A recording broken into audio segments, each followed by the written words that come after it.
Hey everyone, welcome back. You ready for another deep dive? Always ready to jump into a new case. What do we have today? Well, this one is a real head scratcher, and honestly a heartbreaking one.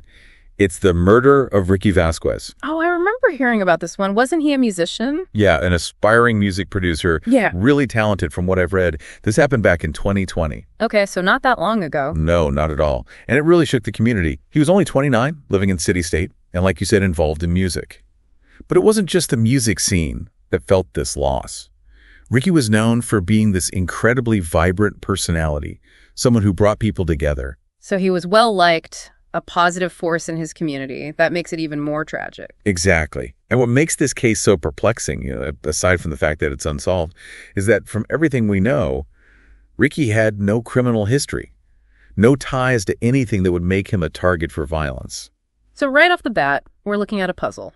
A young man with a seemingly bright future, no obvious enemies, suddenly murdered. Right. So let's try to retrace Ricky's steps on the night of the murder. It was a Friday. Seems like he was out with friends. Just a normal night. Around 2:15 in the morning, he was heading home and stopped at a convenience store. A convenience store. Interesting.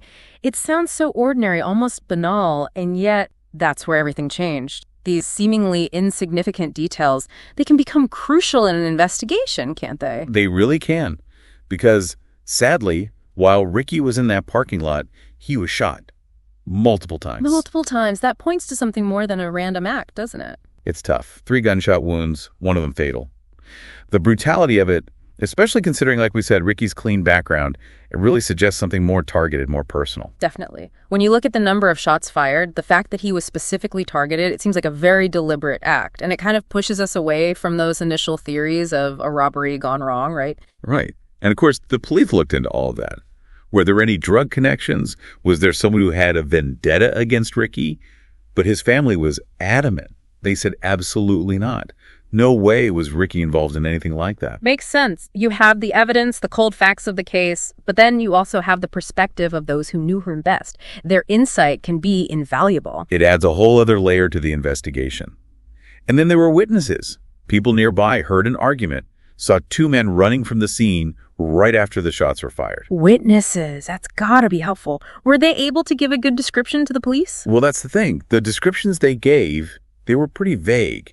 Not enough for the investigators to go on. Just 2 men running. Frustrating. It's like having a puzzle but with missing pieces. You get these glimpses, these fragments of information, but not the whole picture. Exactly. But then there was a break in the case. A big one, seemingly. The police found the murder weapon. Where? Dumpster nearby. And ballistics confirmed it was the gun used to kill Ricky. You'd think case closed, right? You would think so. Matching a weapon to a crime scene? That's pretty solid evidence, but I guess there's always a catch. Oh, there's a catch. No fingerprints. They had the gun, but they still had no idea who pulled the trigger. Wow. So close, yet so far away. That must have been a huge blow to the investigation. I can only imagine. So we've got these vague witness descriptions, a murder weapon that doesn't lead them to a suspect. The police, they did release composite sketches of 2 possible suspects based on what little they had to go on. But even with that, with the media coverage, pleas for information, nothing. Those men are still unidentified and no arrests have been made. So Ricky's killer or killers are still out there. And that must be incredibly difficult for his family, for his friends, for the whole community, really. It is. This case, it didn't just fade away. Ricky's death sparked outrage, a real call for justice.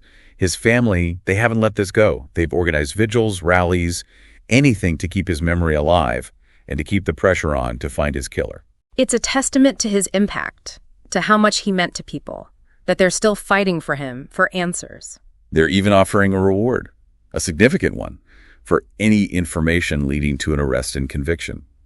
But for now, Ricky Vasquez's murder is a cold case, an unsolved mystery, and a painful reminder that sometimes justice is elusive. It makes you think about the bigger picture, doesn't it? What does justice really mean for those left behind? Can there ever truly be closure without answers? Tough questions.